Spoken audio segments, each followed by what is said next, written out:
Bonjour, c'est Kevin et bienvenue dans cette toute nouvelle vidéo en direct de Kaolack. Alors tu dois te demander pourquoi est-ce que j'ai mon téléphone qui est plaqué à mon micro. C'est simplement parce que à ma gauche j'ai la mer, tu vois ici. Voilà la superbe plage de Kaolack. Et qui dit mer dit vent. Et vu que j'ai du vent, eh bien ça va sur le micro, donc si tu veux écouter quelque chose, eh bien je suis obligé d'avoir un truc aussi ridicule.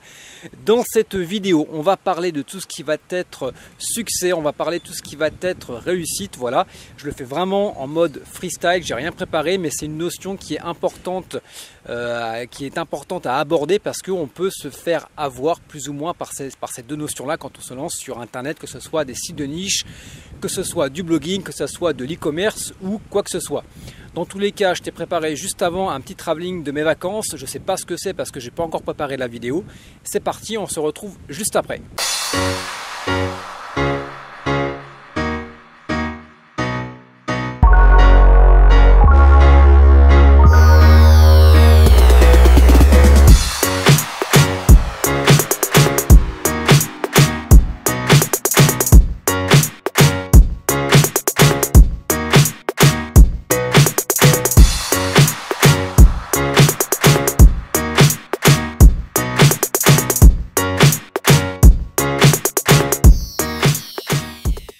Voilà pour la vidéo, je ne sais pas du tout ce que tu as regardé parce que comme pour la fois dernière, eh bien j'ai pas du tout préparé le travelling que tu as regardé. Là je suis vraiment posé, tu vois, j'ai mon petit cocktail ici. Alors normalement c'est de la banane et de l'ananas, on va voir ce que ça va donner. Ouais, et bien en fait c'est pas super, ça a plus le goût d'eau qu'autre chose, mais bon, voilà, ça se fait. Donc je voulais parler avec toi de tout ce qui va être succès, tout ce qui va être réussite. Donc on entend souvent parler, et notamment dans les vidéos YouTube, tout ce qui va être la notion de réussite, la notion de succès sur Internet, et ça passe souvent avant tout par le chiffre d'affaires ou le bénéfice que tu vas pouvoir faire à la fin du mois. Du genre la réussite parce que j'ai gagné 10 000 euros par mois, le succès parce que je suis devenu millionnaire en 6 mois, des choses comme ça. Et je pense qu'on se trompe un petit peu d'axe. Tout simplement parce que, voilà, je vais te parler d'une expérience que j'ai eue il n'y a pas très longtemps. J'étais à Chiang Mai et à Chiang Mai, je suis parti en trek dans la jungle. Alors c'était un trek dans lequel il n'y avait pas d'internet, il n'y avait pas d'électricité, il n'y avait pas de réseau. J'étais vraiment coupé du monde, mon téléphone ne me servait à rien, j'avais même pas de prise pour recharger mon téléphone. Et on était vraiment coupé du monde parce qu'on était dans les montagnes. On est atterri dans un petit village après un trekking de 4 heures où on a croisé même pas une personne. Dans un petit village au milieu de la jungle qui était vraiment en mode autosuffisance. Il y avait quoi? Il y avait peut-être une quinzaine de familles il me semble. Et on était pour le coup coupé du monde et c'est 2-3 jours où j'ai kiffé. J'ai pas pensé au boulot, j'ai pensé à rien, j'ai vraiment vécu le moment présent. Et je me suis dit, waouh, les mecs ils vivent avec pratiquement zéro thune. Bon, ils ont un petit peu développé le tourisme, mais c'est un tourisme vraiment en mode en slow tourisme. Voilà, il y avait quoi, 4-5 touristes dans le village. C'est pas comme je suis allé à Koh Phi Phi dernièrement où tu as plus de touristes sur l'île que tu as de taille, tu vois, même tu as peut-être 10 fois plus de touristes. Donc là, c'est vraiment un mode de tourisme dans le sens où tu viens profiter de la vie locale. Et les mecs ils vivaient avec rien, ils avaient pratiquement même pas d'argent, ils devaient en avoir un tout petit peu de quoi subvenir à leurs besoins. Ils vivaient pratiquement en autarcie parce que la route principale était à 2-3 heures de marche ou de moto pour aller chercher les vivres. Donc ils avaient tous leurs petits cochons en dessous de la maison, ils allaient cueillir les aubergines et puis ils allaient chasser l'écureuil dans la jungle. Et franchement j'ai kiffé et je me suis dit waouh, c'est une expérience vraiment importante pour moi. Et puis retour à la réalité entre guillemets. Et pour te dire, quand j'ai vécu cette expérience-là, je pensais plus au taf, je pensais plus à rien, j'étais vraiment sur le moment présent. Ça me paraissait très loin et je me suis dit ouais, t'as envie de tout quitter pour pouvoir vivre une vie comme ça. Et quand je suis revenu à Chiang Mai, là, en même temps que tu revenais à la civilisation, tu avais tous les problèmes qui revenaient dans le sens combien j'ai fait, combien de mails j'ai envoyé, etc., etc. Et là, ça m'a demandé de me poser des questions parce que quand tu vis une expérience comme ça te marque quand même un petit peu. J'ai eu d'autres expériences un petit peu dans le dans le même état d'esprit où les gens, en fait, on a toujours envie d'avoir plus. Donc si on veut plus, on est obligé d'avoir plus d'argent et c'est un petit peu le cercle vicieux. Et les gens vivaient avec rien, ils étaient beaucoup plus heureux. Et sur cette fraction de voyage, tu vois, c'était 2 nuits, 3 jours, eh bien, j'ai vraiment vécu, enfin, j'ai vraiment kiffé. Voilà, je pense que tu commences à le comprendre. Je ne vais pas le répéter 36 000 fois dans cette vidéo. Et ce que je veux dire par là, c'est que quand tu vas créer un business, quand tu vas créer un site de niche, quand tu vas créer peu importe ce que tu veux, c'est de pas te dire voilà, je vais gagner 10 000 euros. Ça serait plutôt de te dire, ben voilà, j'ai envie de faire ça. Plutôt aller chercher des expériences de vie que tu as envie de vivre. Un mode de vie, ça peut être, je sais pas, de vivre en tant que nomade digital, ça peut être de, je sais pas, d'aller vivre à la campagne, ça peut être au contraire d'avoir un appartement en centre-ville et d'avoir tes propres loisirs. Tu vois, c'est vraiment de te poser à une table, de te dire qu'est-ce que ça serait ma vie idéale. Alors ça peut être quelque chose maintenant, ça peut évoluer dans quelques mois, dans quelques années, mais aujourd'hui, maintenant, qu'est-ce que j'aimerais faire? Et te dire, ben voilà, combien ça me coûterait. Et à partir de ce moment-là, eh bien, tu peux te fixer un objectif.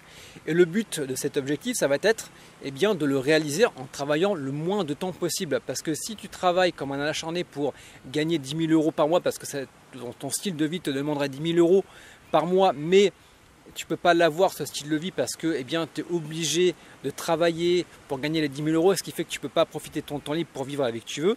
Tu vois, c'est un petit peu ça dans l'engrenage, il ne faut pas tomber. C'est pas gagner de l'argent pour gagner de l'argent, mais c'est vraiment pour avoir des expériences de vie. Et entre nous, ce qui te restera dans tes vieux jours, quand tu seras en maison de retraite ou que tu seras, je sais pas, proche de la mort, eh bien, ça sera ça qui te reviendra en tête et tu n'en auras rien à foutre d'avoir 10 ou 20 000, voire 100 000 euros sur ton compte bancaire. Voilà, parce que l'argent est fait pour être dépensé. Alors, l'argent, voilà, tu en as besoin pour vivre, mais il ne faut pas que ce soit une priorité. Il faut vraiment que ça serve à vivre la vie que tu as envie. Donc là, je suis en train de m'éparpiller, mais comme je te le dis, on est vraiment en freestyle. Tu peux même couper la vidéo, ne pas regarder la vidéo, mais uniquement écouter le son. Et donc, ça m'a posé cette question-là. Et l'avantage que tu as, alors je prêche pour ma paroisse, on est d'accord, mais l'avantage que tu peux avoir avec un site de niche par rapport à d'autres sources de revenus, c'est que eh bien, les sites de niche tournent en automatique. Et c'est là que c'est important, la notion de revenu passif, la notion de revenu réellement passif. Parce que tu as des personnes qui vont gagner 10, 20, 50 000 euros par mois, mais quel effort ils sont obligés de produire, quel ratio, combien de temps ils sont obligés de passer par semaine pour obtenir ces revenus-là. Si un jour ils arrêtaient de travailler, est-ce qu'ils auraient encore ces revenus-là? Est-ce qu'ils sont obligés de se mettre en avant? Est-ce que s'ils arrêtent pendant un certain temps, est-ce que les revenus vont stagner? Est-ce que les revenus vont descendre? Est-ce que les revenus vont évoluer? Et en ça, les sites de niche, c'est vrai que c'est intéressant. Alors après, je ne te dis pas de plus travailler, mais ça peut être de te dire que de mettre en place un business qui travaille pour toi, qui demande forcément toujours un petit peu de travail. On ne peut pas ne pas travailler parce qu'il y a un moment, c'est quand même... il faut que ça tourne, il y a quand même des updates chez Google par rapport au référencement, tu as des sites qui vont peut-être tomber, tu as des sites qui vont avoir besoin d'un peu plus de contenu, etc. Mais la charge de travail par rapport à ce que tu vas gagner et ce que tu as envie de vivre, il faut qu'elle soit réduite. Et c'est ce qui se passe un petit peu avec les sites de niche et ça revient un petit peu à la vidéo que j'avais tournée sur les 4 types de business passifs. Donc là, je suis en train de mettre actuellement en place les comptes Instagram et tout ce qui va être réseaux sociaux. Voilà, donc je pense que je ne vais pas encore me répéter, je pense qu'on va arriver à la fin de la vidéo. Donc ce qui va être important, c'est, voilà, si tu as envie de créer un business sur Internet, réfléchis d'abord à pourquoi tu as envie de le faire, qu'est-ce que ça va te permettre de réaliser. Et ça va te donner une ligne directrice pour ne pas te perdre à te dire, voilà, j'ai gagné 10 000 euros, et maintenant je vais gagner 20 000 euros. Et quand j'aurai gagné 20 000 euros, j'aurai 50 000 euros parce qu'il y a toujours ce petit côté de l'ego qui te dit, putain, j'ai réussi à gagner 50 000 euros. Mais si les 50 000 euros te servent à te dire que tu as gagné 50 000 euros, ils ne te servent pas à grand chose au final. Ça ne sert à rien d'amasser de l'argent, je te dirais plutôt amasse de l'expérience, des expériences de vie. Donc, fais-toi une petite liste des choses que tu as envie de faire, que tu as envie de réaliser. Ça peut être des expériences, ça peut être des passions, ça peut être des activités, ça peut être un style de vie. Et fais en sorte que ton business, que ce soit des sites de niche, un blog ou autre chose, participe à la réalisation de ces expériences de vie. Que ce soit un support et que ça ne soit pas ta vie à part entière. Voilà. Mais je pense que ça, on s'en rend compte au fur et à mesure, bien qu'on avance avec l'expérience dans les business, où à un moment on va bosser pour gagner de la thune, et à un moment on se dit, on se retourne, on fait putain j'ai gagné tant mais j'ai pratiquement rien fait. Et ça serait bien que j'en profite un petit peu. Voilà. Donc c'est peut-être la crise de la 33 ans, 33e, je sais pas, qui se pose à moi également, mais c'est vrai que voilà, là ça fait quand même pratiquement 1 mois et demi, 2 mois que je suis en Thaïlande, que j'ai vécu cette expérience-là. Là, je suis allé à Koh Yao Noi, où tu avais un petit peu ce tourisme vraiment très très léger, où c'était pas busy, où j'avais une grande baraque, on était 2 couples d'amis. Et ben voilà, tu avais une vie un petit peu au ralenti où tu prenais le temps, tu profitais, voilà, tu passais des soirées avec des amis, tu bossais un petit peu éventuellement et tu avais un super cadre. Donc je te laisse avec ça, prends en note, voilà, je te vends rien dans cette formation, mais je te dis que peu importe ce que tu as envie de lancer, fais attention à ça et réfléchis à ça avant, tu te poses sur une table, tu fais vraiment ce dont tu listes vraiment ce que tu aimerais faire pour pouvoir après financer tout ça. Voilà, j'en termine avec ça, sinon je vais me répéter, on se retrouve très bientôt pour de nouvelles vidéos. Ciao, bye bye.